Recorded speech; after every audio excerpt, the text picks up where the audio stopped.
Y bueno, ahora también quiero hablar un poco del fentanilo porque creo que no, o sea, vienen muchos discursos, hablan mucho, dicen mucho, pero desgraciadamente siempre que estamos platicando de algo, se borra la memoria histórica.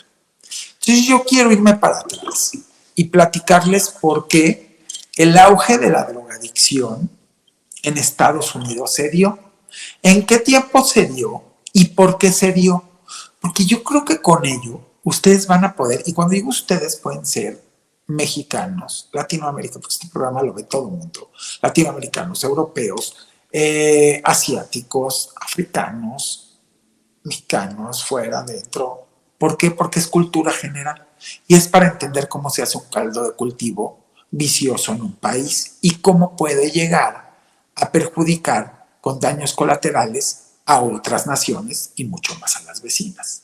Que creo que si entendemos esto, vamos a entender mucho de cómo se ha manejado la política en el mundo, cómo nos han manipulado y cómo también Estados Unidos, pues erróneamente, porque no se trata aquí de, no se trata como de descalificar, se trata de analizar, pues ha cometido graves errores, siempre de las manos de unos poderosos que han querido tener todo bajo su control y tener control a la población y pues se les salió de las manos. Entonces vamos por partes.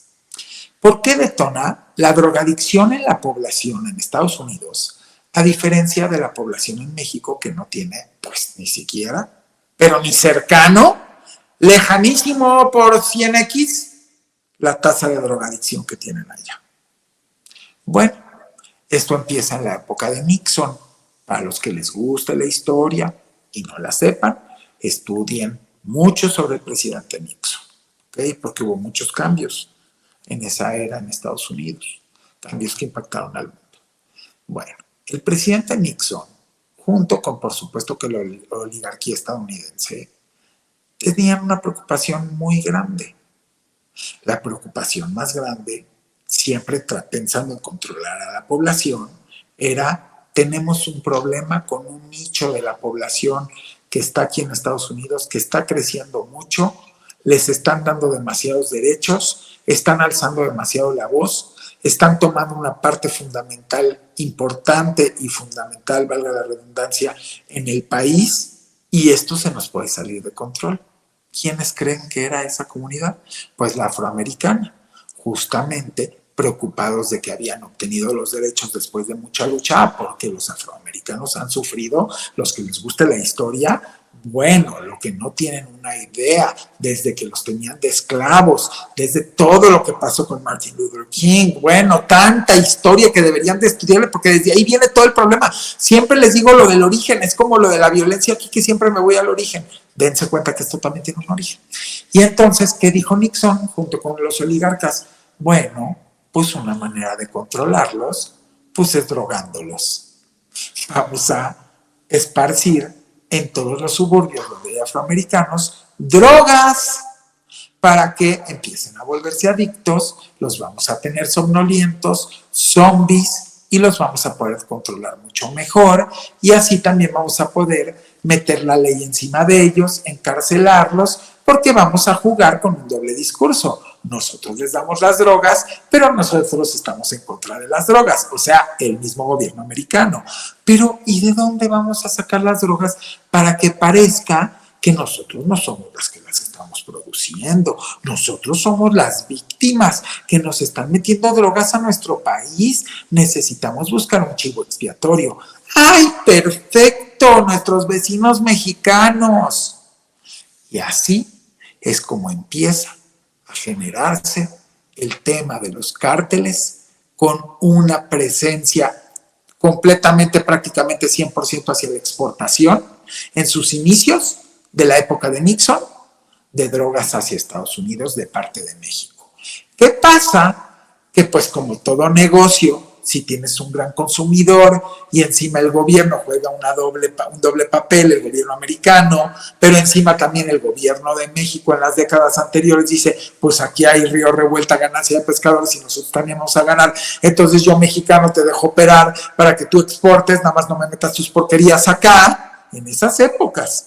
y manda todo para allá, pero el gobierno al mismo tiempo de Estados Unidos, para sacar dinero, dice, oh, perfecto, necesitamos crear un organismo que haga este doble papel de que estamos luchando contra las drogas, la DEA, la CIA, que se metan. Y entonces crean todos estos organismos, dobles discursos, pues al mismo tiempo que estaban de acuerdo en meter todas las drogas hacia las comunidades afroamericanas para controlarlos y para que dejaran de conseguir más derechos y acaparar más temas importantes y fundamentales en la sociedad americana. Al mismo tiempo también jugaban el papel de, oh, gobierno controlador, oh, gobierno no permitas que pasen las drogas, oh, gobierno haz la DEA, oh, gobierno no sé qué, y también haz la DEA para meter tus narices en México, entonces doble ganancia. Así también estamos controlando al país vecino y teniendo inteligencia y averiguando todo lo que pasa ahí, y al mismo tiempo creamos una industria del narcotráfico allá, al mismo tiempo llega economía de escala aquí en Estados Unidos. Bueno, pues se les fue saliendo de las manos y saliendo de las manos y saliendo de las manos al mismo tiempo que crecían los cárteles aquí y pum, pum, pum, pum, hasta que fue incontrolable. Llega el momento que es incontrolable, llega Calderón y ¿qué creen? Porque nada es casualidad en esta vida, están pasando los años. Por eso les empecé desde Nixon y miren, ya estamos en la época de Calderón, que como ustedes saben, pues ya estaba otro presidente de Estados Unidos. ¿Y qué creen que pasa? Pues viene la crisis del 2008.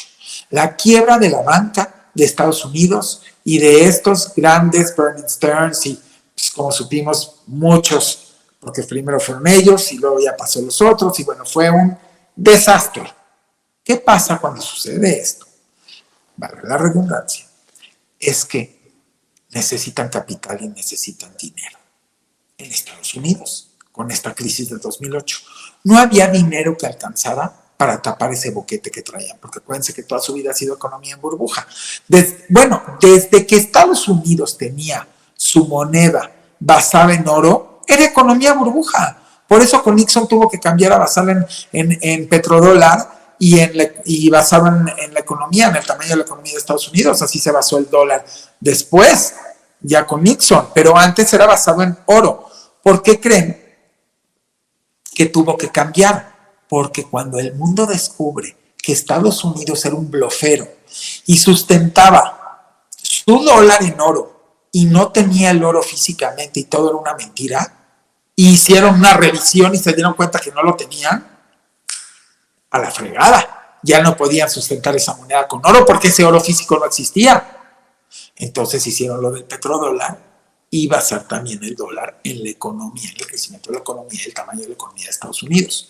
El problema es que hicieron una economía basada en la deuda y en el crédito y se volvió romper una burbuja con el oro que no tenían para crear otra burbuja de esta manera. Y bueno, pues entonces a final de cuentas Estados Unidos por eso ha sufrido tantos, pues sí, quebrantos, porque siempre alguien está haciendo negocios burbujas. Siempre. ¿Cuántas empresas no han hecho scams? ¿Cuántas empresas no han hecho todos estos fraudes, hasta con las criptos, FTX? Bueno, ¿qué les voy a decir? Es una economía muy, muy de fraude, de deuda, de especulativa, de dinero que no existe, de crecimientos grandísimos, de billonarios que luego no tienen el dinero y de la noche a la mañana lo pierden porque simplemente estaban calculados en el Forbes por medio de el tamaño de sus activos que luego resultaban que eran acompañados de un montón de pasivos y de cosas que pues de la noche a la mañana en la bolsa se inflamaban y desinflamaban. O sea, es que hay que analizarlo muy bien. Pero bueno, volviendo, entonces se viene el problema del 2008, de la crisis, Calderón está, y de pronto el sistema financiero de Estados Unidos, ¿a quién creen que recurrió? Pues al crimen organizado, para poder volver a tener capital en sus instituciones financieras. Y ahí es donde empieza a reventar todo.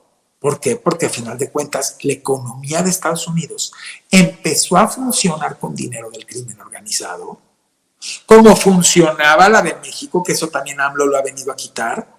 Hemos dejado de ser una narcoeconomía, perdón que lo diga así, son conceptos que no los van a escuchar con ninguno, que no se los van a decir, porque están chayoterizados, pero yo tengo la obligación de decirles la verdad.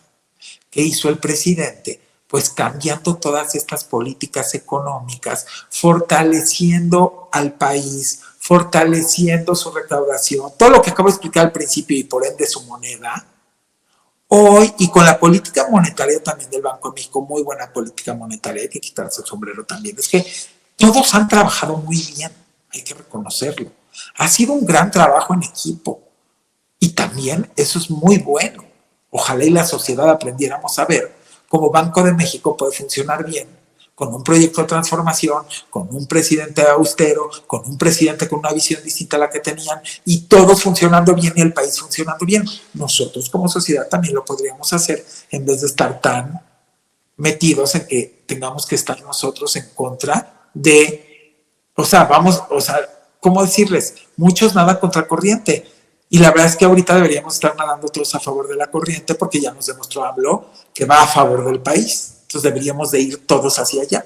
¿Por qué? Porque es la manera en la que al final de cuentas pues vamos a llegar, si vamos a favor de la corriente, pues las velas van más rápido, el aire va más rápido, el viento va más rápido y vamos a llegar más rápido a nuestro destino que queremos la equidad de oportunidad, el desarrollo y cero pobreza en el país.